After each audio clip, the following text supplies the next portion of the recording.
Then what will happen, ഈ പറയുന്ന deforestation അല്ലെങ്കിൽ കാട് നശിപ്പിക്കുന്നത് ഇതൊക്കെ ഇങ്ങനെ നിലനിന്ന് പോവുകയാണെങ്കിൽ എന്തൊക്കെ സംഭവിക്കാം എന്നാണ് പറയുന്നത്. എന്തൊക്കെ സംഭവിക്കും നോക്കിയേ. ഡീഫോറസ്റ്റേഷൻ കോസസ് എന്ത് സംഭവിക്കും? Pollution level of the earth അല്ലെ, പൊല്യൂഷൻ ലെവൽ കൂടും, പൊല്യൂഷൻ കൂടും. Increase in carbon dioxide in the atmosphere, carbon ഡൈ ഓക്സൈഡിന്റെ എമൗണ്ട് അവിടെ കൂടുന്നുണ്ട് അല്ലെ, അവിടെ കാർബൺ ഡൈ ഓക്സൈഡിന്റെ എമൗണ്ട് കൂടും. അതുപോലെ തന്നെ ഇൻക്രീസ് ഇൻ ടെമ്പറേച്ചർ, അവിടെ കാർബൺ ഡൈ ഓക്സൈഡിന്റെ അളവ് കൂടുന്ന സമയത്ത് ഇവർ ഒരുപാട് ലൈറ്റിനെ അബ്സോർബ് ചെയ്യുന്നുണ്ടാവും. അങ്ങനെ അബ്സോർബ് ചെയ്യുന്ന സമയത്ത് അവിടെ ഗ്ലോബൽ വാർമിംഗ് എന്ന് പറയുന്ന ഒരു പ്രൊസീജിയർ അവിടെ നടക്കുന്നുണ്ട്. ഭൂമി മുഴുവനും വെന്തുരുകാനായിട്ട് തുടങ്ങും, ചൂട് കൂടും. അതിനെയാണ് നമ്മൾ ഗ്ലോബൽ വാർമിംഗ് എന്ന് പറയുന്നത്. ഗ്രൗണ്ട് വാട്ടർ ലെവൽ എന്ന് പറയുന്നത് കുറയും, lowering of the ground water level. Disturbance in the balance, മൊത്തത്തിൽ നേച്ചർ അങ്ങോട്ട് ഡിസ്റ്റർബ്ഡ് ആവും. ഡിക്രീസ് ഇൻ ദ റെയിൻഫാൾ, മഴ കുറയാനായിട്ട് കാരണമാവുന്നു. Decrease in the fertility of the soil, soil fertility അവിടെ കുറയുന്നു. അതുപോലെ തന്നെ നാച്ചുറൽ കലാമിറ്റീസ്, ഡ്രൗട്ട്സ്, ഫ്ലഡ്സ് അല്ലെ, നമ്മൾ ഇതൊക്കെ അനുഭവിക്കുന്നുണ്ട് അല്ലെ, ഇതൊക്കെ നമ്മൾ അനുഭവിച്ചു വരുന്നതാണ്. ഫ്ലഡ്സ് ഉണ്ടാവുന്നു, വരൾച്ച ഉണ്ടാവുന്നു, പറയുന്ന കാര്യങ്ങളൊക്കെ അവിടെ സംഭവിക്കാനായിട്ട് ചാൻസ് ഉണ്ട്. ക്ലിയർ ആണോ? ഇപ്പൊ ഡീഫോറസ്റ്റേഷൻ എന്ന് പറയുന്നത് സംഭവിക്കുന്ന സമയത്ത് മരങ്ങൾ വെട്ടി നശിപ്പിക്കുന്നതിനെയാണ് നമ്മൾ ഡീഫോറസ്റ്റേഷൻ എന്ന് പറയുന്നത്. ഓക്കെ, അടുത്തത് പറയുന്നത് എന്താ? Plant use carbon dioxide, നമ്മൾ നേരത്തെ പറഞ്ഞു അല്ലെ, അവിടെ ഗ്ലോബൽ വാർമിംഗ് അല്ലെങ്കിൽ കാർബൺ ഡൈ ഓക്സൈഡ് അവിടെ കൂടുന്നു നമ്മൾ പറഞ്ഞിട്ടുണ്ടായിരുന്നു അല്ലെ. Okay, increase in the pollution level of the earth, increase in carbon dioxide in the atmosphere എന്ന് നമ്മൾ പറഞ്ഞിട്ടുണ്ടായിരുന്നു. എങ്ങനെയാണ് കാർബൺ ഡൈ ഓക്സൈഡിന്റെ ഇൻക്രീസ് അവിടെ ഉണ്ടാവുന്നത്? ഈ പറയുന്ന ഡീഫോറസ്റ്റേഷൻ കാരണം അവിടെ എന്ത് സംഭവിക്കുന്നു? മരങ്ങളൊന്നും ഉണ്ടാവുന്നില്ല, അല്ലെങ്കിൽ മരങ്ങളൊക്കെ അവിടെ നശിച്ചു പോകുന്നു. അതുമൂലം എന്താ സംഭവിക്കുന്നത്? മരങ്ങൾ ഉണ്ടെങ്കിൽ അവിടുത്തെ കാർബൺ ഡൈ ഓക്സൈഡ് നമ്മൾ പുറത്തേക്ക് വിടുന്ന, നമ്മൾ എടുക്കുന്നത് എന്താ? ഓക്സിജൻ ആണ് നമ്മൾ അകത്തേക്ക് എടുക്കുന്നത്, കാർബൺ ഡൈ ഓക്സൈഡിനെ നമ്മൾ പുറത്തേക്ക് വിടുന്നു. ഈ കാർബൺ ഡൈ ഓക്സൈഡിനെ പ്ലാന്റ്സ് അല്ലെങ്കിൽ അനിമൽസ് അവര് ഉപയോഗിച്ച് അത് ലൈറ്റിന്റെ പ്രസൻസിൽ ഫോട്ടോസിന്തസിസ് ഒക്കെ നടത്തി തിരിച്ച് അവര് ഓക്സിജനെ നമുക്ക് ഭൂമിയിലോട്ട് തരുന്നു. ഇങ്ങനെയുള്ള പ്രോസസ്സാണ് അവിടെ നടക്കുന്നത്. അപ്പൊ നമ്മൾ ഇത്രയും ഹ്യൂമൻസ് അവിടെ ഉണ്ട്, ഹ്യൂമൻസ് പ്രൊഡ്യൂസ് ചെയ്യുന്ന കാർബൺ ഡൈ ഓക്സൈഡ്, പുറത്തേക്ക് കളയുന്ന കാർബൺ ഡൈ ഓക്സൈഡിനെ എല്ലാം അവര് പ്ലാന്റ്സ് അല്ലെങ്കിൽ ട്രീസ് എടുത്തിട്ട് അത് ഉപയോഗിച്ച് അവർ ഓക്സിജൻ പ്രൊഡ്യൂസ് ചെയ്ത് നമുക്ക് തരും. ഇങ്ങനെയാണ് അവിടെ സംഭവിക്കുന്നത്. അപ്പൊ കാർബൺ ഡൈ ഓക്സൈഡ്, നമ്മൾ വിടുന്ന കാർബൺ ഡൈ ഓക്സൈഡ്, നമ്മൾ പുറത്തേക്ക് കളയുന്ന കാർബൺ ഡൈ ഓക്സൈഡിന്റെ അളവിനെ കുറയ്ക്കുന്നത് ആരാണ്? ട്രീസ് അല്ലെങ്കിൽ പ്ലാന്റ്സ് ആണ്. അവരാണ് അതിനെ കൺവേർട്ട് ചെയ്യുന്നത്. അപ്പൊ അവിടെ പ്ലാന്റ്സ് ഇല്ലാതാവുമ്പോൾ എന്ത് സംഭവിക്കും? കാർബൺ ഡൈ ഓക്സൈഡിന്റെ അളവ്, നമ്മളെല്ലാവരും ഹ്യൂമൻസ് എല്ലാവരും പുറത്തേക്ക് കളയുന്ന കാർബൺ ഡൈ ഓക്സൈഡ് എന്ന് പറയുന്നത് മാത്രമായിരിക്കും ഇതിനകത്ത് കാണുന്നത്. ഈ കാർബൺ ഡൈ ഓക്സൈഡിനെ എടുക്കാനുള്ള പ്ലാന്റ്സോ ട്രീസോ ഒന്നും അവിടെ ഇല്ല, എല്ലാത്തിനെയും നമ്മൾ വെട്ടി നശിപ്പിച്ചു. അപ്പൊ കാർബൺ ഡൈ ഓക്സൈഡിന്റെ അളവ് അവിടെ കൂടാനായിട്ട് തുടങ്ങും. കാർബൺ ഡൈ ഓക്സൈഡിന്റെ അളവ് കൂടുന്ന സമയത്ത് എന്ത് സംഭവിക്കും? അവിടെ ആ കാർബൺ ഡൈ ഓക്സൈഡ് എന്ന് പറയുന്നത് ഒരുപാട് ഹീറ്റ് റേസിനെ, സണ്ണിൽ നിന്നും വരുന്ന ഹീറ്റിനെ അവർ അബ്സോർബ് ചെയ്യുന്നുണ്ട്. ഇങ്ങനെ ഹീറ്റിനെ അബ്സോർബ് ചെയ്യുമ്പോൾ ചുറ്റും കാർബൺ ഡൈ ഓക്സൈഡാ. ഈ കാർബൺ ഡൈ ഓക്സൈഡിനെ കൺവേർട്ട് ചെയ്യാനായിട്ട് അവിടെ പ്ലാന്റ്സോ ട്രീസോ ഒന്നും തന്നെ ഇല്ല. അവിടെ നിറച്ചും കാർബൺ ഡൈ ഓക്സൈഡ് ആണ്. ഈ കാർബൺ ഡൈ ഓക്സൈഡ് എല്ലാം ലൈറ്റ് റേസിനെ റിസീവ് ചെയ്യുന്നുണ്ട്. ചൂട് കൂടും അല്ലെ, ഭൂമിയിൽ മൊത്തം ചൂട് കൂടാനായിട്ട് സാധ്യതയുണ്ട്. ചൂട് കൂടുമ്പോൾ എന്ത് സംഭവിക്കും? വാട്ടറിന്റെ ലെവൽ കുറയും. പ്ലാന്റ്സ് ആണ് യൂഷ്വലി എന്ത് ചെയ്യുന്നത്? ട്രാൻസ്പിറേഷൻ വഴി അവർ പ്ലാന്റ്സിൽ നിന്നും പുറത്തേക്ക് കളയുന്ന വാട്ടറിന്റെ കണ്ടന്റും അവിടെ ഉണ്ടാവുന്നുണ്ട്. ആ വാട്ടറാണ് ഇവിടെയുള്ള ഈ പറയുന്ന ഹ്യൂമിഡിറ്റിനൊക്കെ കോൺട്രിബ്യൂട്ട് ചെയ്യുന്നത്. അപ്പൊ പ്ലാന്റ്സ് ഇല്ലാതാവുമ്പോൾ അവിടെ എന്ത് സംഭവിക്കുന്നു?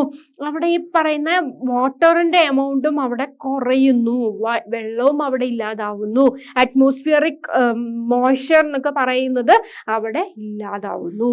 മൊത്തത്തിൽ ഡ്രൈ ആവുന്ന ഒരു അവസ്ഥ അല്ലെ, ചൂട് കൂടുന്ന ഒരു അവസ്ഥ. ഈ ചൂടൊക്കെ കൂടുന്ന സമയത്ത് എന്ത് സംഭവിക്കും? നമ്മുടെ ഐസ് ഗ്ലേഷ്യേഴ്സ് എല്ലാം ഉരുകും, വെള്ളം നിറയും. Okay, that is called as a global warming എന്ന് പറയുന്നത്.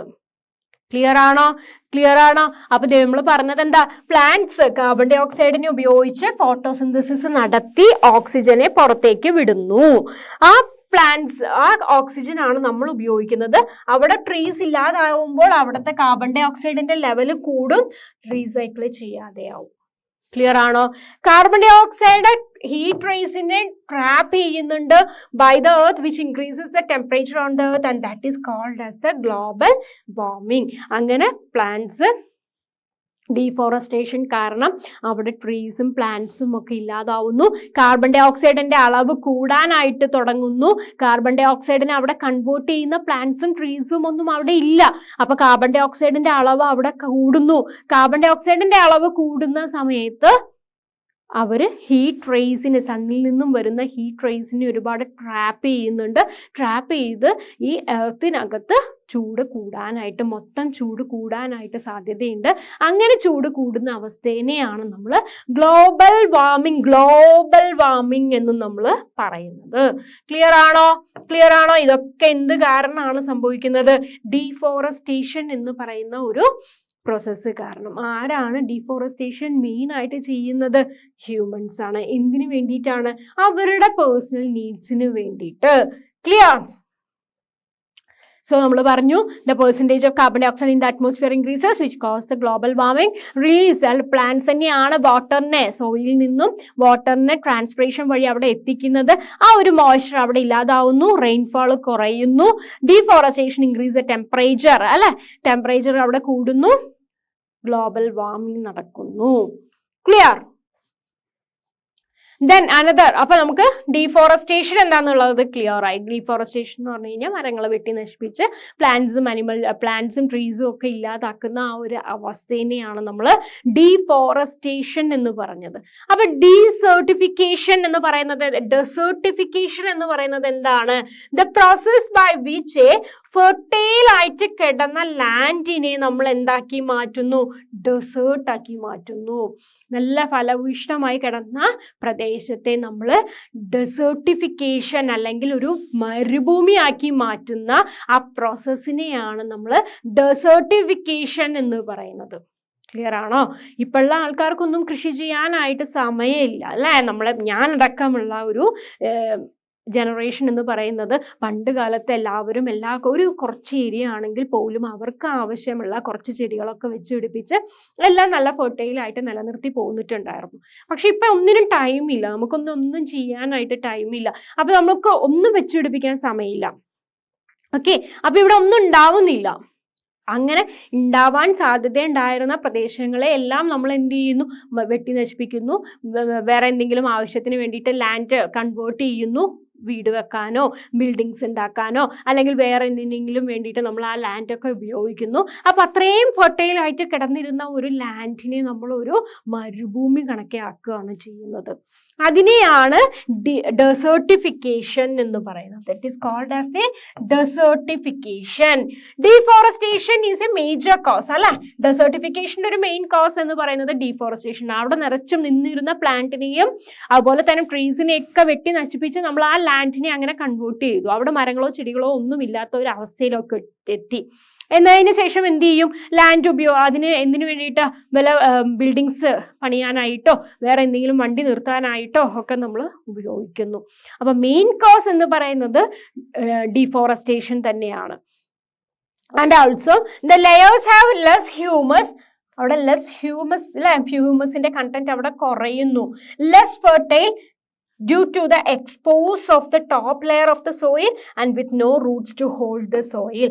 Gradually fertile lands turns into the desert. Okay, അപ്പൊ അവിടുത്തെ ടോപ്പ് സോയിൽ, ഫെർട്ടൈൽ ആയിരുന്ന ടോപ്പ് സോയിൽ കൂടുതൽ എക്സ്പോസ്ഡ് ആവുന്നു. അങ്ങനെ എക്സ്പോസ്ഡ് ആവുന്ന സമയത്ത് അവർക്ക് അവരുടെ ഫെർട്ടിലിറ്റി അവിടെ ലോസ് ആയി പോകുന്നു, വെള്ളത്തിലൂടെ ഒഴുകി പോകുന്നു, ഇല്ലെങ്കിൽ കാറ്റടിച്ചു പോവുക, അങ്ങനെയുള്ള അതൊക്കെ അവിടെ നടക്കുന്നു. അതുപോലെ തന്നെ പ്ലാന്റ്സോ റൂട്ട്സ്, ഇല്ലെങ്കിൽ ഇതിനെ ഈ മണ്ണിനെ അവിടെ ഹോൾഡ് ചെയ്ത് നിർത്തണമെങ്കിൽ അവിടെ റൂട്ട്സ്, പ്ലാന്റ്സിന്റെയോ ട്രീസിന്റെയോ ഒക്കെ റൂട്ട്സ് ഉണ്ടെങ്കിൽ ആ മണ്ണ് അവിടെ ഇങ്ങനെ നിലനിൽക്കും. ഇതിപ്പോ എന്തില്ല? പ്ലാന്റ്സോ റൂട്ട്സോ ഒന്നുമില്ല. ഈ സോയിൽ എന്ന് പറയുന്നത് എക്സ്പോസ്ഡ് ആയിട്ട് കിടക്കുന്നു. കാറ്റടിച്ചാൽ അത് പറന്നു പോകും, ഇല്ലെങ്കിൽ വെള്ളം ഒഴുകി പോകുമ്പോൾ ആ വെള്ളത്തിന്റെ കൂടെ അങ്ങോട്ട് ഫെർട്ടൈൽ ആയിട്ടുള്ള സോയിൽ നഷ്ടമാവുകയാണ് ചെയ്യുന്നത്. അങ്ങനെയുള്ള പ്രോസസ്സിനെയാണ് ഡെസേർട്ടിഫിക്കേഷൻ എന്ന് പറയുന്നത്. അപ്പൊ main reason for this desertification എന്ന് പറയുന്നത് ഡീഫോറസ്റ്റേഷൻ തന്നെയാണ്. മരത്തിനെയും ചെടികളെയും ഒക്കെ വെട്ടി നശിപ്പിക്കുന്നതിന്റെ കൂട്ടത്തിൽ ഈ പറയുന്ന സോയിലും കൂടെ അവിടെ ഇൻഫെർട്ടൈൽ ആയിട്ട് മാറുന്നുണ്ട്. ഓക്കെ, അതിനെയാണ് ഡെസേർട്ടിഫിക്കേഷൻ എന്ന് പറയുന്നത്. മെയിൻ കോസ് ഡീഫോറസ്റ്റേഷൻ തന്നെയാണ്. ഓക്കെ, അവിടെ ഫെർട്ടൈൽ ആയിട്ടുള്ള സോയിൽ ഗ്രാജുവലി അവിടുത്തെ ഹ്യൂമസ് ഒക്കെ നഷ്ടപ്പെട്ട് ഇൻഫെർട്ടിലിറ്റി എന്ന് പറയുന്ന ഒരു സ്റ്റേജിലോട്ട് എത്തുന്നു, അല്ലെങ്കിൽ ഡെസേർട്ട് ആയിട്ട് മാറുന്നു. ക്ലിയർ? സോ നമ്മൾ നേരത്തെ പറഞ്ഞതുപോലെ തന്നെ എങ്ങനെയാണ് deforestation effect the quality of the soil? നമ്മളിപ്പോൾ പറഞ്ഞത് ഡീസർട്ടിഫിക്കേഷൻ എന്ന് പറയുന്ന പ്രോസസ്സ് അല്ലേ. അവിടെ ആ മരങ്ങളെയൊക്കെ വെട്ടി നശിപ്പിക്കുന്ന സമയത്ത് അതിൻ്റെ മുകളിലുണ്ടായിരുന്ന അല്ലെങ്കിൽ ഏറ്റവും മുകളിൽ കാണുന്ന ഹ്യൂമസ് കണ്ടന്റ് ആയിട്ടുള്ള ഫെർട്ടൈൽ ആയിട്ടുള്ള സോയിൽ അവിടെ ഇല്ലാതാവുന്നു, അല്ലെങ്കിൽ ആ സോയിലിനെ നിലനിർത്തുന്ന പ്ലാന്റ്സിൻ്റെയോ ട്രീസിൻ്റെയോ റൂട്ട്സ് ഒന്നും അവിടെ ഇല്ല. ഈ സോയിൽ മൊത്തം ലോസ് ആവാനായിട്ട് തുടങ്ങുന്നു. Okay, see, the forest add humus to the top layer of the soil. Forest ആണ് അവിടെയുള്ള ഹ്യൂമസും കാര്യങ്ങളൊക്കെ അവിടെ നിർത്തുന്നത്. Their roots hold the soil together and allow the surface water to seep into the soil. ആ സോയിലിന്റെ അടിയിലേക്ക് വെള്ളത്തിനെ ഒഴുക്കി വിടാനായിട്ട് റൂട്ട്സ് ഒക്കെ സഹായിക്കുന്നുണ്ടായിരുന്നു. ഇപ്പൊ അവിടെ എന്തില്ല? റൂട്ട്സോ പ്ലാന്റ്സോ ട്രീസോ ഒന്നുമില്ല. അതുകൊണ്ട് തന്നെ ഇതിനെ ഈ മണ്ണിനെ ഹോൾഡ് ചെയ്ത് നിർത്തുന്ന റൂട്ട്സും അവിടെ കാണുന്നില്ല. സോ ഈ മണ്ണൊക്കെ ലൂസായി പോകുന്നു, ഇല്ലെങ്കിൽ ഇതിന്റെ അകത്തേക്ക് വെള്ളത്തെ കടത്തി വിടാനായിട്ട് അവിടെ ആരുമില്ല, റൂട്ട്സ് ഒന്നും ഇല്ല. ഓക്കെ, അങ്ങനെ ഒരു അവസ്ഥ അവിടെ വരുന്നുണ്ട്. Due to desertification the soil erosion take place. അവിടെ ഡെസേർട്ട് ആവുന്ന സമയത്ത് മുകളിലുള്ള സോയിൽ മുഴുവനും ഒഴുകി പോവാനായിട്ട് സാധ്യതയുണ്ട്. Physical properties of the soil change അല്ലെ. അവിടുത്തെ ഫിസിക്കൽ പ്രോപ്പർട്ടീസ്, ആ സോയിലിന്റെ പ്രോപ്പർട്ടി അവിടെ ചേഞ്ച് ആവുന്നു. ആൻഡ് ബിക്കംസ് ലെസ് ഫെർട്ടൈൽ, അല്ലെങ്കിൽ nutrient content and texture changes. അവിടുത്തെ ന്യൂട്രിയൻ കണ്ടന്റും അവിടുത്തെ ടെക്സ്ചറും ഒക്കെ അവിടെ ചേഞ്ച് ചെയ്തു തുടങ്ങുന്നു. വാട്ടർ ഹോൾഡിംഗ് കപ്പാസിറ്റീസ് അവിടെ ഡിക്രീസ് ആവുന്നു. വാട്ടർ ഹോൾഡിംഗ് കപ്പാസിറ്റി അവിടെ കുറയുന്ന സമയത്ത് അവിടെ ഫ്ലഡ് കൂടാനായിട്ട്, വെള്ളപ്പൊക്കമൊക്കെ ഉണ്ടാവാനായിട്ട് സാധ്യത കൂടുതലാണ്. ക്ലിയർ ആണോ? അതൊക്കെ കാരണം എന്ത് കാരണമാണ്? ഡീഫോറസ്റ്റേഷൻ അല്ലെങ്കിൽ ഡെസേർട്ടിഫിക്കേഷൻ എന്ന് പറയുന്ന പ്രോസസ്സ് കാരണമാണ് അവിടെ സംഭവിക്കുന്നത്. ക്ലിയർ ആണോ മക്കളെ? അപ്പൊ നമ്മൾ പഠിച്ചത് എന്തായിരുന്നു? എന്താണ് ബയോസ്ഫിയർ എന്ന് പഠിച്ചു അല്ലെ. ഏത് പാർട്ട് നമ്മൾ പഠിച്ച കാര്യങ്ങൾ എന്ന് പറയുന്നത് എന്തൊക്കെയാണ്? എന്താണ് ബയോസ്ഫിയർ? ബയോസ്ഫിയർ എന്ന് പറയുന്നത് എന്താണ് എന്ന് നമ്മൾ നോക്കി. എന്താണ്? Part of the earth where the life exist അല്ലെ. Part of the earth, part of the earth എവിടെയാണോ ലൈഫ് കാണുന്നത് അതിനെ നമുക്ക് ബയോസ്ഫിയർ എന്ന് പറയാം. അടുത്ത ടേം നമ്മൾ പഠിച്ചത് എന്തായിരുന്നു മക്കളെ? നമ്മൾ പഠിച്ച അടുത്ത ടേം എന്ന് പറയുന്നത് ഇസ് എ ബയോഡൈവേഴ്സിറ്റി എന്ന് പറയുന്നത്. എന്താണ് ബയോഡൈവേഴ്സിറ്റി എന്ന് പറയുന്നത്? ഡൈവേഴ്സിറ്റി ഇൻ ദിസ് ഏർത്തിനെയാണ് നമ്മൾ ബയോഡൈവേഴ്സിറ്റി എന്ന് പറയുന്നത്. ഇതിന്റെ കൂട്ടത്തിൽ നമ്മൾ പറഞ്ഞതാണ് എല്ലാ ഓർഗാനിസംസും തമ്മിൽ ഇന്റർ കണക്റ്റഡ് ആണ്, അല്ലെങ്കിൽ അവർ തമ്മിൽ ഒരു റിലേഷൻഷിപ്പ് കാണുന്നു. ആരൊക്കെ തമ്മിൽ? ഓർഗാനിസംസ് തമ്മിൽ ഒരു റിലേഷൻഷിപ്പ് കാണുന്നു. ഓർഗാനിസംസും എൻവയോൺമെന്റും തമ്മിൽ ഒരു റിലേഷൻഷിപ്പ് കാണുന്നു എന്ന് നമ്മൾ പറഞ്ഞു. അതിനെയാണ് ബയോഡൈവേഴ്സിറ്റി എന്ന് പറയുന്നത്. പിന്നെ നമ്മൾ പഠിച്ചത് എന്തുകൊണ്ട് ബയോഡൈവേഴ്സിറ്റി അവിടെ കുറയുന്നു. ഡിക്ലൈൻ ഓഫ് ബയോഡൈവേഴ്സിറ്റിയുടെ കാര്യം പറഞ്ഞു അല്ലെ. എന്തൊക്കെയാണ് അവിടെ കാരണങ്ങൾ എന്ന് നമ്മൾ പറഞ്ഞു. ബയോഡൈവേഴ്സിറ്റി കുറയാനുള്ള കാരണം എന്താണ് എന്ന് നമ്മൾ പറഞ്ഞു. Then also we said that the cause നമ്മൾ പറഞ്ഞു അല്ലെ, കോൺസിക്വൻസ് നമ്മൾ പറഞ്ഞു. ഓക്കെ, അത് കാരണം നമുക്ക് എന്തൊക്കെ സംഭവിക്കാം എന്നുള്ള കാര്യങ്ങളും നമ്മൾ അവിടെ പറഞ്ഞു. ഓക്കെ, ദെൻ അതിൽ പറഞ്ഞതാണ് ഡീഫോറസ്റ്റേഷൻ എന്ന് പറയുന്നത്. എന്താണ് ഡീഫോറസ്റ്റേഷൻ എന്ന് പറയുന്നത്? ഫോറസ്റ്റിനെ നശിപ്പിക്കുന്നത്. ഓക്കെ, അതിനെയാണ് ഡീഫോറസ്റ്റേഷൻ എന്ന് പറയുന്നത്. ദെൻ നമ്മൾ പറഞ്ഞതാണ് ഡെസേർട്ടിഫിക്കേഷൻ. ഫെർട്ടൈൽ ലാൻഡിനെ നമ്മൾ ഇൻഫെർട്ടൈൽ ആക്കി മാറ്റുന്നു, അല്ലെങ്കിൽ ഫെർട്ടൈൽ ലാൻഡിനെ നമ്മൾ ഡെസേർട്ട് ആക്കി മാറ്റുന്നു. That process is called as the desertification. Okay, then ഇതിനെ ഈ ബയോഡൈവേഴ്സിറ്റിനെ കീപ്പ് ചെയ്യാനായിട്ട് നമ്മൾ പല സ്റ്റെപ്പുകളും എടുത്തിട്ടുണ്ട്. അതിനെയാണ് നമ്മൾ വൈൽഡ് ലൈഫ് സാങ്ച്വറീസ് അല്ലെ, വൈൽഡ് ലൈഫ് സാങ്ച്വറീസ് എന്ന് പറയുന്നത്. അതുപോലെ തന്നെ നാഷണൽ പാർക്ക് പറയുന്നുണ്ട്. ഓക്കെ, നാഷണൽ പാർക്ക് പറയുന്നുണ്ട്. Then what, biosphere reserves, biosphere റിസർവുകളുണ്ട്, ബയോസ്ഫിയർ റിസർവ്സ് ഉണ്ട്. ഇതെല്ലാം ബയോഡൈവേഴ്സിറ്റിനെ പ്രൊട്ടക്ട് ചെയ്യാനുള്ള മെഷേഴ്സ് ആണ്. ക്ലിയർ? ഇതൊക്കെ നമുക്ക് ബയോഡൈവേഴ്സിറ്റിനെ പ്രൊട്ടക്ട് ചെയ്യാനുള്ളതാണ്. ക്ലിയർ ആണല്ലോ? ക്ലിയർ ആണല്ലോ മക്കളെ? Okay, these are for the protection.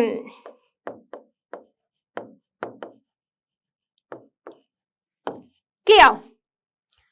അപ്പൊ ഇത്രയാണ് നമ്മൾ ഈ ക്ലാസ്സിനകത്ത് പഠിച്ചത്. ബയോസ്ഫിയർ എന്താന്ന് പഠിച്ചു, പറയുന്ന ബയോഡൈവേഴ്സിറ്റി എന്താന്ന് പഠിച്ചു, അതിന്റെ കോൺസിക്വൻസ് നമ്മൾ പഠിച്ചു, കോസ് പഠിച്ചു, ഡീഫോറസ്റ്റേഷൻ പഠിച്ചു, ഡെസേർട്ടിഫിക്കേഷൻ പഠിച്ചു, wild life sanctuary protection measures അല്ലെ, വൈൽഡ് ലൈഫ് സാങ്ച്വറീസ് എന്താ, ബയോസ്ഫിയർ റിസർവ്സ് എന്താ, നാഷണൽ പാർക്ക് എന്താന്നുള്ള കാര്യങ്ങളൊക്കെ നമ്മൾ പഠിച്ചു. അപ്പൊ ഇത്രയും കാര്യങ്ങൾ മക്കൾ എന്ത് ചെയ്യുക, അടുത്ത ക്ലാസ്സിലേക്ക് വരുമ്പോൾ നന്നായിട്ട് അടുത്ത ക്ലാസ് കാണുമ്പോഴേക്കും നന്നായിട്ട് പഠിച്ചു വരിക. ഈ കാര്യങ്ങളൊക്കെ എന്താണ്, എങ്ങനെയാണ് എന്നുള്ളത് പഠിക്കുക.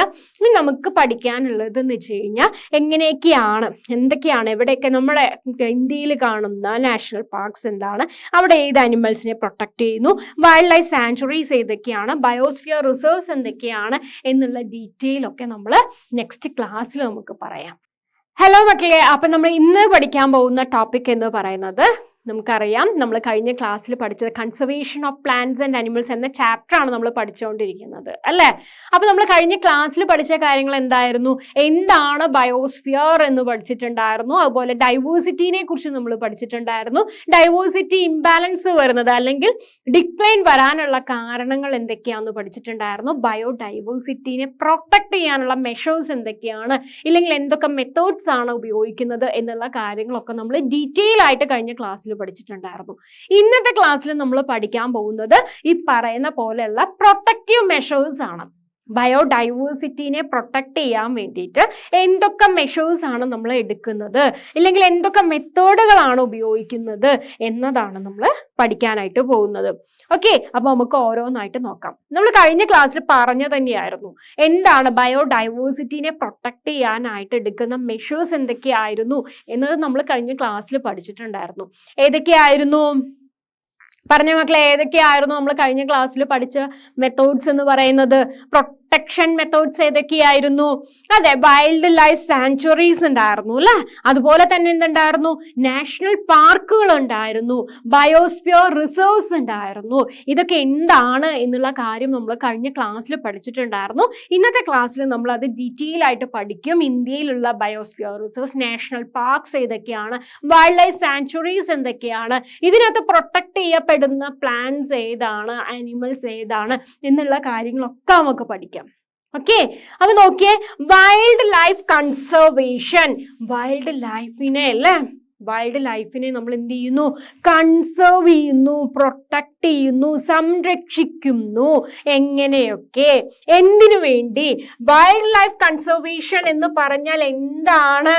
പ്രാക്ടീസ് ആണ്, ഒരു പ്രോസസ്സാണ്, ഒരു പ്രാക്ടീസാണ്. എന്തിനു വേണ്ടിയിട്ട്? Protecting endangered plant and animal species and their habitat in an effort to maintain the ecological balance. Clear ആണോ? ക്ലിയർ ആണോ? ഇവിടെ എന്താണ് ചെയ്യുന്നത്? വൈൽഡ് ലൈഫ് കൺസർവേഷൻ എന്ന് പറയുന്നത്, വന്യജീവി സംരക്ഷണം എന്ന് പറയുന്നത് ഇതിനകത്ത് ഉൾക്കൊള്ളുന്നത് ഒരു പ്രാക്ടീസാണ്. ഇവരൊരു മെത്തേഡാണ് ചെയ്യുന്നത്. എന്തിനുള്ള മെത്തേഡ് അല്ലെങ്കിൽ എന്തിനുള്ള പ്രാക്ടീസാണ് ചെയ്യുന്നത്, എന്തിനുള്ള പ്രോസസ്സാണ് അവിടെ ചെയ്യുന്നത്? അവിടെയുള്ള നശിക്കാൻ സാധ്യതയില്ല, നശിച്ചു പോവാൻ സാധ്യതയില്ല പ്ലാന്റിനെയും അനിമൽസിനെയും ഒക്കെ പ്രൊട്ടക്ട് ചെയ്യുന്നു.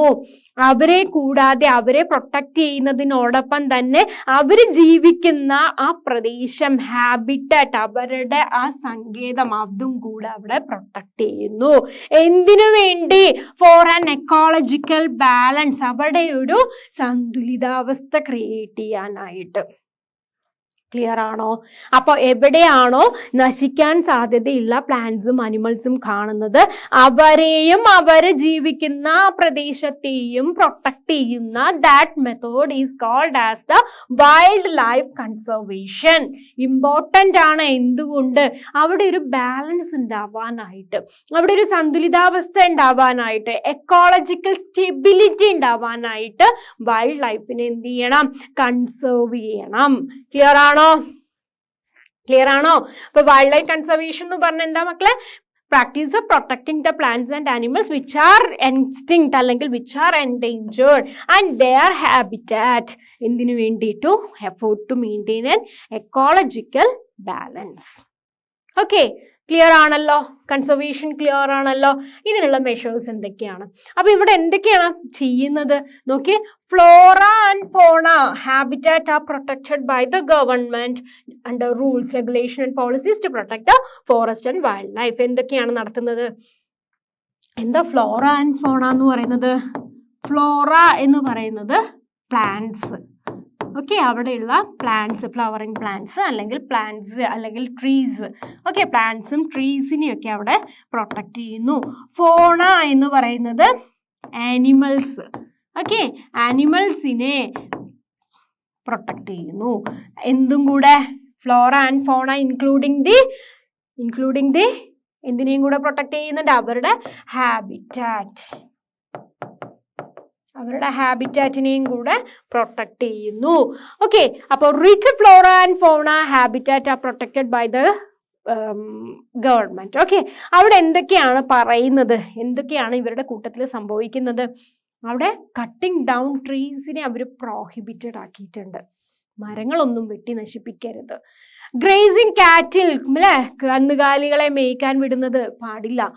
കൊന്നു തിന്നാൻ പാടില്ല. ഹണ്ടിങ്, അവരെ വേട്ടയാടുന്നത് അവിടെ തടഞ്ഞിരിക്കുന്നു. പ്ലാന്റേഷൻ ആൻഡ് കൾട്ടിവേഷൻ, അവിടെ ഒരുപാട് പ്ലാന്റേഷനും കൾട്ടിവേഷനും, അതുപോലെ തന്നെ poaching, illegally killing or capturing the wild animals, ഇതൊന്നും അവിടെ പാടില്ല. ഇങ്ങനെയുള്ള കുറേ മെഷേഴ്സ് അല്ലെങ്കിൽ കുറേ ആക്ടിവിറ്റീസ് ഉപയോഗിച്ച് അവിടുത്തെ പ്ലാന്റ്സിനെയും അവിടുത്തെ അനിമൽസിനെയും കൺസേർവ് ചെയ്യുന്ന, സംരക്ഷിക്കുന്ന മെത്തേഡിനെയാണ് നമ്മൾ വൈൽഡ് ലൈഫ് കൺസർവേഷൻ എന്ന് പറയുന്നത്. ക്ലിയർ ആണോ? ക്ലിയർ ആണോ? ഓക്കെ, അപ്പോൾ ഫ്ലോറ ആൻഡ് ഫോണയെ ആണ് നമ്മൾ അവിടെ കൺസേർവ് ചെയ്യുന്നത്. അതിൻ്റെ കൂട്ടത്തിൽ തന്നെ അവിടുത്തെ ഹാബിറ്റാറ്റിനെയും കൂടെ പ്രൊട്ടക്ട് ചെയ്യുന്നു. അവിടെ ഈ പറയുന്ന ആക്ടിവിറ്റീസ് ഒക്കെ വേണ്ടെന്ന് വെച്ചിരിക്കുന്നു, അല്ലെങ്കിൽ ഇതൊക്കെ അവിടെ തടഞ്ഞിരിക്കുന്നു. ക്ലിയർ ആണോ? ക്ലിയർ ആണോ? അപ്പോൾ നമ്മൾ പറഞ്ഞിരിക്കുക. അപ്പോൾ ഈ വൈൽഡ് ലൈഫ് കൺസർവേഷനകത്ത് ആദ്യം വരുന്നതാണ് ബയോസ്ഫിയർ റിസർവ് എന്ന് പറയുന്നത്. വൈൽഡ് ലൈഫിനെ കൺസേർവ് ചെയ്യുന്നുണ്ട്, ഈ പറയുന്ന മെഷേഴ്സ് ഒക്കെ എടുക്കുന്നുണ്ടെന്ന് പറഞ്ഞു.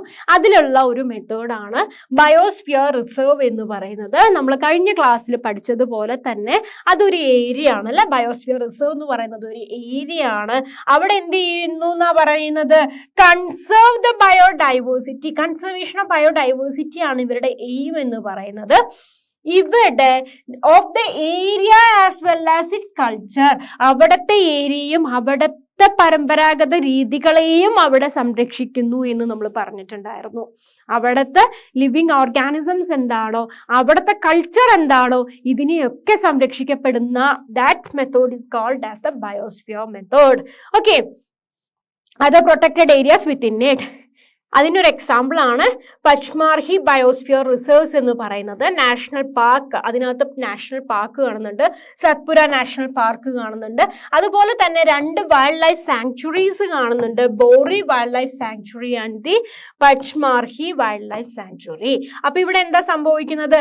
അവിടുത്തെ ആ ഒരു വൈൽഡ് ലൈഫിനെ അവിടെ പ്രൊട്ടക്ട് ചെയ്യപ്പെടുന്നുണ്ട്. അതുപോലെ തന്നെ ആ ഒരു ഏരിയനകത്തുള്ള കൾച്ചറിനെയും അവിടെ പ്രൊട്ടക്ട് ചെയ്യപ്പെടുന്നുണ്ട്. ക്ലിയർ ആണോ? ക്ലിയർ ആണോ?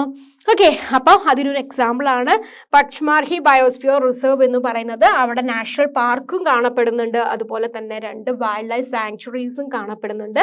ഇവിടെ അനിമൽസിനെ കൂടാതെ അവിടുത്തെ കൾച്ചറിനെയും ഇവിടെ പ്രൊട്ടക്ട് ചെയ്യപ്പെടുന്നു അല്ലെങ്കിൽ കൺസേർവ് ചെയ്യപ്പെടുന്നു. ക്ലിയർ ആണോ? ബയോസ്ഫിയർ റിസർവ്സ് ഇൻ ഇന്ത്യയിലുള്ള ബയോസ്ഫിയർ റിസർവ്സ് ഏതൊക്കെയാണ് എന്നാണ് പറയുന്നത്. നോക്കിയേ, ഇന്ത്യയിലുള്ളത് മധ്യപ്രദേശ്, ഛത്തീസ്ഗഡിലുണ്ട്, അതുപോലെ തന്നെ കേരള, തമിഴ്നാട്ടിൽ കാണപ്പെടുന്നുണ്ട് അഗസ്ത്യമല എന്ന് പറയുന്നത്. ഓക്കെ, ഹിമാചൽ പ്രദേശിൽ കാണപ്പെടുന്നുണ്ട്, കോൾഡ് ഡെസേർട്ട് ഒക്കെ ഹിമാചൽ പ്രദേശിനകത്ത് കാണുന്നുണ്ട്. അതുപോലെ തന്നെ അച്ചൻകർ അമർകണ്ടക് ബയോസ്ഫിയർ റിസർവ് എന്ന് പറയുന്നത് മധ്യപ്രദേശിൽ കാണുന്നുണ്ട്. കേരളത്തിൽ കാണുന്നുണ്ട് അഗസ്ത്യമല, ഹിമാചൽ പ്രദേശിൽ കാണുന്ന ബയോസ്ഫിയർ റിസർവ്. അതുപോലെ തന്നെ ഡിബ്രു സായ്ക്കോവ് ആസാമിൽ കാണുന്നത്, അരുണാചൽ പ്രദേശിൽ കാണുന്നത് ദിഹാങ് എന്ന് പറയുന്നത്, ആൻഡമാൻ നിക്കോബാർ ഐലൻഡ്സിൽ കാണുന്ന ഗ്രേറ്റ് നിക്കോബാർ ഐലൻഡ് എന്ന് പറയുന്നത്, ഗ്രേറ്റ് റൺ ഓഫ് കച്ച് എന്ന് പറയുന്ന ഗുജറാത്തിൽ കാണുന്നത് ഗൾഫ് ഓഫ് മന്നാർ, അതുപോലെ തന്നെ സിക്കിം, അതുപോലെ തന്നെ മനാസ് എന്ന് പറയുന്നത് നന്ദാദേവി ബയോസ്ഫിയർ റിസർവ് ഉത്തരാഖണ്ഡിൽ കാണുന്നത്, തമിഴ്നാട്ടിൽ കാണുന്ന നീലഗിരി കുന്നുകൾ, അതുപോലെ തന്നെ മേഘാലയയിൽ കാണുന്നത്, മധ്യപ്രദേശിനകത്ത് കാണുന്നത് പന്ന മധ്യപ്രദേശിൽ കാണുന്നത്, ആന്ധ്രാപ്രദേശിൽ കാണുന്ന, അതുപോലെ തന്നെ ഒഡീഷയിൽ കാണുന്നത്, വെസ്റ്റ് ബംഗാളിൽ കാണുന്ന. ഓക്കെ, ഇതൊക്കെ എന്തിനു വേണ്ടിയിട്ടുള്ളതാണ്? അവിടുത്തെ ലൈഫിനെയും അവിടുത്തെ കൾച്ചറിനെയും പ്രൊട്ടക്ട് ചെയ്യുക എന്നുള്ള എയിം കൊണ്ട് ഉണ്ടാക്കിയിരിക്കുന്നതാണ്. ഓക്കെ, അപ്പൊ ഇവിടെ എന്തൊക്കെ സംഭവിക്കുന്നു? ഈ പറയുന്ന സ്റ്റേറ്റ്സിനകത്ത് അവിടുത്തെ വൈൽഡ് ലൈഫിനെയും പ്രൊട്ടക്ട് ചെയ്യുന്നുണ്ട്, അതുപോലെ തന്നെ അവിടുത്തെ കൾച്ചറിനെയും അവിടെ പ്രൊട്ടക്ട് ചെയ്യുന്നുണ്ട്. ഇതൊക്കെ ഇത്രയും നമ്മുടെ ബയോസ്ഫിയർ റിസർവ്സിനകത്ത് വരുന്നുണ്ട്. ഈ പറയുന്ന ബയോസ്ഫിയർ റിസർവിൽ നമ്മൾ നേരത്തെ പറഞ്ഞ പോലെ തന്നെ ഒരുപാട് ഫ്ലോറ അല്ലെങ്കിൽ പ്ലാന്റ്സ്, അല്ലെ, ഫ്ലോറ എന്ന് പറയുന്നത് അല്ലെങ്കിൽ പ്ലാന്റ്സ് എന്ന് പറയുന്നത് അവിടെ കൺസേർവ് ചെയ്യപ്പെടുന്നു. Flora, plants found in particular area referred to as the flora of that area. Flora in the Pachmarhi Biosphere Reserves-നകത്ത് നമുക്ക് കാണുന്ന പ്ലാന്റിന്റെ വെറൈറ്റീസ് ആണ് ഈ പറയുന്ന അർജുൻ, താൽ, സിൽവർ ഫേൺ, മാംഗോ, ജാമൂൻ എന്നൊക്കെ പറയുന്നത്. ഇവരിവിടെ ഈ പറയുന്ന വെറൈറ്റീസിന്റെ അബണ്ടൻസ് നമുക്ക് ഈ പറയുന്ന സ്ഥലത്ത് കാണാനായിട്ട് സാധിക്കുന്നുണ്ട്. അവിടുത്തെ ഫ്ലോറ എന്ന് പറയുന്നത് ഡിഫറെൻ്റ് ആയിരിക്കും, ഇല്ലെങ്കിൽ അവിടുത്തെ അവൈലബിലിറ്റി അവിടെ കൂടുതലായിരിക്കും, അബണ്ടൻസ് അവിടെ കൂടുതലായിരിക്കും. ഓക്കെ, അപ്പോൾ അതാണ് അവിടുത്തെ ഫ്ലോറ എന്ന് പറയുന്നത്. ആ ഫ്ലോറേനെ ഇവിടെ എന്ത് ചെയ്യുന്നു? കൺസേർവ് ചെയ്യുന്നു. അതുപോലെ തന്നെ ഫോണ ഓർ ദ ആനിമൽസ്, ആ ഒരു പെർട്ടിക്കുലർ ഏരിയയിൽ കാണുന്ന ആനിമൽസ് എന്ന് പറയുന്നത് അത് തന്നെയാണ് പച്ച്മാർഹി ബയോസ്ഫിയർ റിസർവ്സിനകത്ത് കാണുന്നതാണ്. ബ്ലൂ ബുൾ എന്ന് പറയുന്നത് വൂൾഫ്, ലെപ്പേർഡ്, ബാർക്കിംഗ് ഡീർ, ചീത്ത, ചിങ്കറ എന്നൊക്കെ പറയുന്ന പ്രത്യേക തരം ആനിമൽസ് അത് ഇവിടെ മാത്രമാണ് കൂടുതലായിട്ട് കാണപ്പെടുന്നത്. ഇവരെ നമ്മൾ അവിടെ കൺസേർവ് ചെയ്യുന്നു. So the flora and fauna of that area are conserved. Clear ആണോ മക്കളെ? അപ്പൊ അതൊക്കെ നമ്മൾ ഇവിടെ കൺസേർവ് ചെയ്യുന്നുണ്ട്. ഓക്കെ, അതുപോലെ തന്നെ അപ്പോൾ ഈ ബയോസ്ഫിയർ റിസർവ്സിനകത്ത് നാച്ചുറൽ പാർക്കുകൾ കാണുന്നുണ്ട്, വൈൽഡ് ലൈഫ് സാങ്ച്വറീസ് കാണുന്നുണ്ട്. ഈ ബയോസ്ഫിയർ റിസർവിനകത്തുള്ള പ്രത്യേകത എന്ന് പറയുന്നത് എന്തായിരുന്നു? അവിടെയുള്ള വൈൽഡ് ലൈഫിനെയും അവിടുത്തെ കൾച്ചറിനെയും ഒന്നിച്ച് കൺസേർവ് ചെയ്യുന്ന മെത്തേഡായിരുന്നു. ഓക്കെ, അപ്പൊ എന്താണ് ഒരു സ്പീഷീസ് എന്ന് പറയുന്നത്? എന്താണ് സ്പീഷീസ് എന്ന് പറഞ്ഞു കഴിഞ്ഞാൽ ഒരു ഗ്രൂപ്പ് ഓഫ് ഓർഗാനിസംസ്. ആ ഗ്രൂപ്പ് ഓഫ് ഓർഗാനിസംസിനകത്ത് ഏത് ആളുകൾക്കാണോ തമ്മിൽ ഇന്റർബ്രീഡ് ചെയ്യാവുന്നതും അവർ തമ്മിൽ ഒരു പോപ്പുലേഷൻ നെക്സ്റ്റ് ഇൻഡിവിജ്വൽസിനെ ക്രിയേറ്റ് ചെയ്യുന്നത്, ആരാണോ ഒരേപോലെ കാണപ്പെടുന്നത്, ആർക്കാണോ ഒരേ ക്യാരക്ടറിസ്റ്റിക്സ് ഉള്ളത്, ഇവരെ നമുക്കൊരു സ്പീഷീസ് എന്ന് പറയാം. ഓക്കെ, അവർക്ക് നമ്മൾ എന്ത് പറയാം? സ്പീഷീസ് എന്ന് പറയാം. ഇപ്പൊ ഒരു വെറൈറ്റി മാങ്ങ അല്ല, മാംഗോ പ്ലാന്റ്സിന്റെ കേസിലാണെങ്കിൽ മാംഗോ ട്രീസ് എന്ന് പറയുന്നത്, അതിനകത്ത് ഓരോന്നിനും ഓരോ സ്പീഷീസ് ഉണ്ടാവും, ഓരോ വെറൈറ്റീസ് ഉണ്ടാവും, അല്ലെ, ഓരോ സ്പീഷീസ് ഉണ്ടാവുന്നുണ്ട്. ഇപ്പൊ നമുക്ക് ടൈഗറിന്റെ ഫാമിലി പറയുന്നത്, അതിനകത്താണ് ടൈഗർ വരുന്നത്, കാറ്റ് വരുന്നത്. ഇവരെല്ലാവരെയും തമ്മിൽ കാണാനായിട്ട് ഒരേപോലെ ഇരിക്കും. പക്ഷെ പൂച്ചകൾക്ക് മാത്രമേ എന്ത് ചെയ്യാൻ പറ്റുന്നുള്ളൂ? അവർക്ക് മാത്രമേ അവരെ ഇന്റർബ്രീഡ് ചെയ്യാൻ പറ്റുന്നുള്ളൂ, തമ്മിൽ ബ്രീഡിങ് നടക്കുന്നുള്ളൂ, പുതിയ ഈ പൂച്ചകൾ ഉണ്ടാവുന്നുള്ളൂ. പൂച്ചയും ടൈഗറും കൂടി ഉള്ള കാര്യം നമുക്ക് അറിയില്ല, അല്ലെ. പൂച്ചയും ടൈഗറും തമ്മിൽ ഇന്റർബ്രീഡ് ചെയ്യാൻ പറ്റുമോ? പറ്റില്ല. പൂച്ചകൾക്കും രണ്ടാൾക്കും തമ്മിലാണ് ഇന്റർബ്രീഡ് ചെയ്യാൻ പറ്റുന്നത്. അങ്ങനെ ഒരു പോപ്പുലേഷനകത്ത് ഒരേപോലെ കാണുന്നതും ആര് തമ്മിലാണോ ഇന്റർബ്രീഡിങ് നടക്കുന്നതും അവരെയാണ് നമുക്ക് ഒരു സ്പീഷീസ് എന്ന് പറയുന്നത്. ഓക്കെ, ഈ സ്പീഷീസുകളെയൊക്കെ നമ്മളിവിടെ കൺസേർവ് ചെയ്യുന്നുണ്ട്. ഓരോ സ്പീഷീസിനെയും നമ്മളിവിടെ കൺസേർവ് ചെയ്യുന്നുണ്ട്. ഏതിൽ? ബയോസ്ഫിയർ റിസർവ്സിൽ, അല്ലെങ്കിൽ നാച്ചുറൽ പാർക്സിൽ, അല്ലെങ്കിൽ വൈൽഡ് ലൈഫ് സാങ്ച്വറീസിലൊക്കെ നമ്മൾ ഓരോ സ്പീഷീസിനെയും കൺസേർവ് ചെയ്യുന്നു. അപ്പോൾ അതിൽ നമുക്ക് അറിയണം അല്ലേ എന്താണ് ഒരു സ്പീഷീസ് എന്ന് പറയുന്നത് എന്നറിയണം. എന്താണ് ഒരു സ്പീഷീസ് എന്ന് പറയുന്നത്? ഓർഗാനിസംസ്, ഒരു ഗ്രൂപ്പ് ഓഫ് ഓർഗാനിസംസ്, ഒരുപാട് ഓർഗാനിസംസ് എടുത്തു കഴിഞ്ഞാൽ അതിനകത്ത് കുറച്ച് പേര് ഒരേപോലെ കാണപ്പെടുന്നു. എല്ലാവരും കാറ്റുകളാണ്. ഈ കാറ്റുകൾ തമ്മിൽ ഇന്റർബ്രീഡ് ചെയ്യുന്നു, അടുത്ത ഇൻഡിവിജ്വൽ ഉണ്ടാക്കുന്നു, ഇവരെല്ലാവരെയും കാണാൻ ഒരുപോലെ ഇരിക്കുന്നു. ഓക്കെ, ആ ഒരു ആൾക്കാരെയാണ് നമ്മൾ ഒരു സ്പീഷീസ് എന്ന് പറയുന്നത്. ക്ലിയർ ആണോ? അപ്പൊ എന്താ പറയുന്നത്? ഒരു ഗ്രൂപ്പ് ഓഫ് ലിവിങ് ഓർഗാനിസത്തിനകത്ത് ആർക്കാണോ interbreed with each other are called as the species. ഇവരെല്ലാവരും എങ്ങനെ ഇരിക്കും? Look like each other, share many characteristics. അവർ തമ്മിൽ ഒരുപാട് സാമ്യതകൾ ഉണ്ടാവും, ഒരുപാട് ക്യാരക്ടറിസ്റ്റിക്സ് ഒരേപോലെ ഇരിക്കും. അവരെയാണ് നമ്മൾ ഒരു സ്പീഷീസ് എന്ന് പറയുന്നത്. ക്ലിയർ ആണോ മക്കളെ? അപ്പോൾ ഈ സ്പീഷീസ് എന്ന് പറയുന്നവരെ നമ്മൾ എന്ത് ചെയ്യുന്നുണ്ട്? ഒരുപാട് സ്പീഷീസിനെ നമ്മൾ പ്രൊട്ടക്റ്റ് ചെയ്യുന്നുണ്ട്, അല്ലെങ്കിൽ കൺസേർവ് ചെയ്യുന്നുണ്ട്. കാരണം എന്തുതന്നെയാണ്? നമ്മൾ നേരത്തെ പറഞ്ഞ പോലെ ഈ സ്പീഷീസുകൾക്കേ ഇന്റർബ്രീഡ് ചെയ്യാൻ പറ്റുന്നുള്ളൂ, അടുത്ത ജനറേഷൻ ഉണ്ടാവുന്നുള്ളൂ. ഇവർ കുറയുകയാണെങ്കിൽ, അല്ലെങ്കിൽ ഈ പറയുന്ന പോപ്പുലേഷൻസ് അവിടെ കുറയുമ്പോൾ അടുത്ത ജനറേഷൻസ് ഉണ്ടാവില്ല. അപ്പോൾ ഇവരെ നമ്മൾ എന്ത് ചെയ്യണം? കൺസേർവ് ചെയ്യണം. അപ്പോൾ എൻഡേഞ്ചേർഡ് സ്പീഷീസ് നമ്മൾ കേട്ടിട്ടുണ്ടാവും അല്ലെ? എൻഡേഞ്ചേർഡ് സ്പീഷീസ് ആയിട്ടുള്ള ആൾക്കാർ, അല്ലെങ്കിൽ എൻഡേഞ്ചേർഡ് ആയിട്ടുള്ള ആൾക്കാർ എന്ന് നമ്മൾ പറയുന്നു. എന്താണ് എൻഡേഞ്ചേർഡ് സ്പീഷീസ് എന്ന് പറഞ്ഞാൽ? the species whose number diminishes so much that they might face extinction. ആരാണോ ഇല്ലാതാവുന്നത്, അല്ലെങ്കിൽ നാശത്തിന്റെ വക്കിലെത്തി നിൽക്കുക എന്നൊക്കെ പറയും അല്ലേ?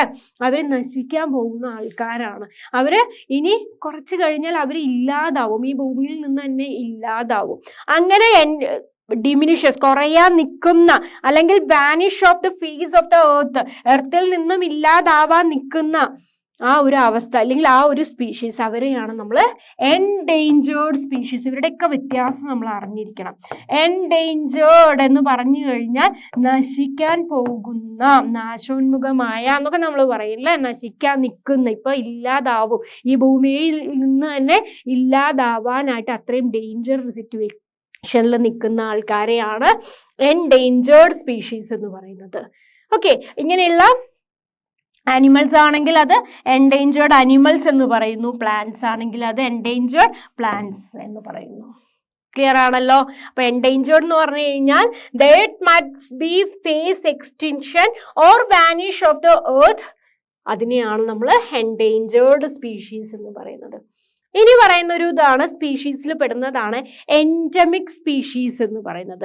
എൻഡമിക് എന്താണ് അവിടെ വ്യത്യാസം എന്ന് പറയുന്നത്? എന്താ? Species of the plants and animals that are exclusively found in a particular area is called as the endemic to that zone.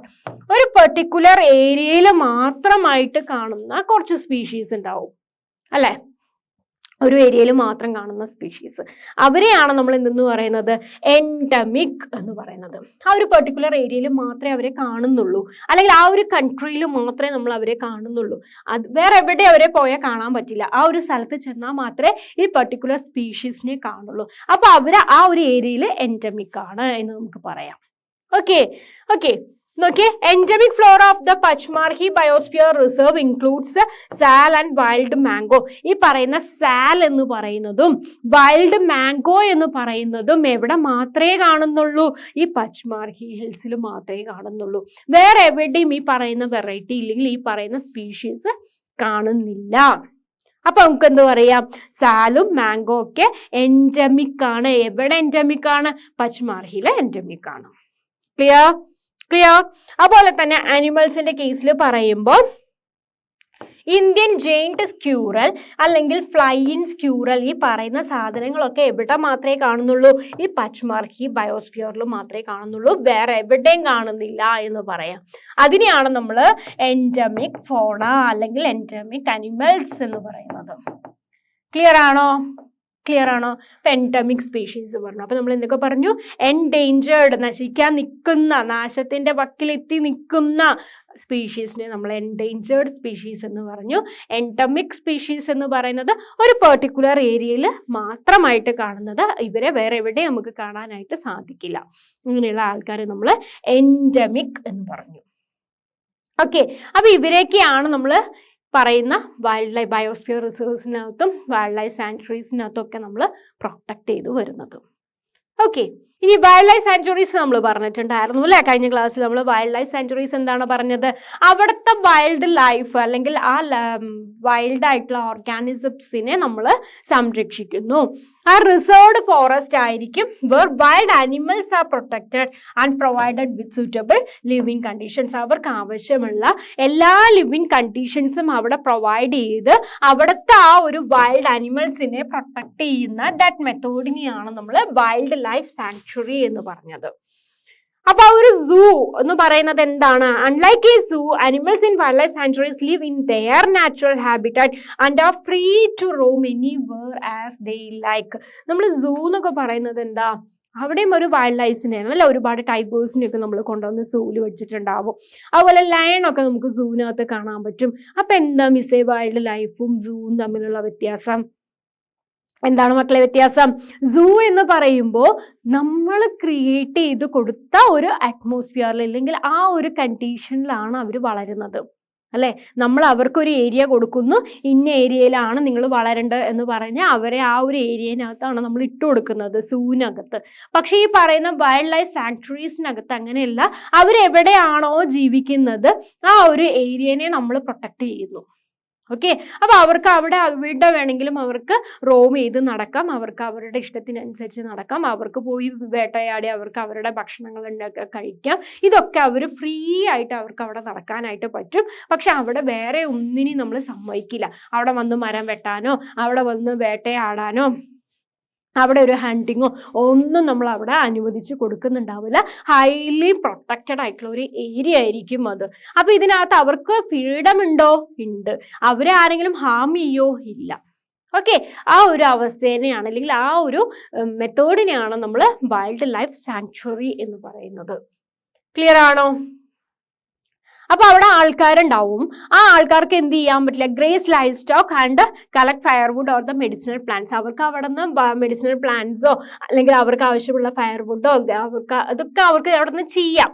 Okay, പക്ഷെ അവിടെ എന്ത് ചെയ്യാൻ പറ്റില്ല? അവർക്ക് അവിടെ ജീവിക്കുന്ന ആൾക്കാർക്ക് അവിടെ പോയി അവിടെ ഒരു അനിമൽസിനെ കൊല്ലാൻ, okay, killing or poaching of animals പറ്റില്ല. ക്യാപ്ചറിങ്, അവിടെ പോയി ഒരു അനിമലിനെ പിടിക്കാൻ പറ്റുമോ? പറ്റില്ല. ഓക്കെ, ഇങ്ങനെയൊക്കെ ചെയ്ത ലോ പനിഷ് ചെയ്യുന്നുണ്ട്. ഓക്കെ, അപ്പൊ അവർക്ക് അവിടെ എല്ലാവർക്കും എല്ലാത്തിനുള്ള ഫ്രീഡം ഉണ്ട്. അവിടെ പോയി അവർക്ക് എന്ത് വേണമെങ്കിലും ചെയ്യാം. അവിടെ പോയിട്ട് 2 മെഡിസിനൽ പ്ലാന്റ്സ് വേണോ 2 ഇല ഉള്ളി കൊണ്ടുവരാം, അല്ലെങ്കിൽ അവർക്ക് അവിടെ ആവശ്യമുള്ള കാര്യങ്ങളൊക്കെ ചെയ്യാം. അവരുടെ അനിമൽസിനെ ആ ഫീൽഡിൽ കൊണ്ട് മേയാൻ വിടാം. ഇങ്ങനെയൊക്കെ ചെയ്യാം. ബട്ട് അവിടെ നിന്ന് ഒരു അനിമലിനെ പിടിക്കാനോ അല്ലെങ്കിൽ അവരെ കൊല്ലാനോ അങ്ങനെയുള്ള കാര്യങ്ങളൊന്നും അവിടെ ചെയ്യാനായിട്ട് സാധിക്കുന്നില്ല. അതാണ് വൈൽഡ് ലൈഫ് സാങ്ച്വറീസ് എന്ന് പറയുന്നത്.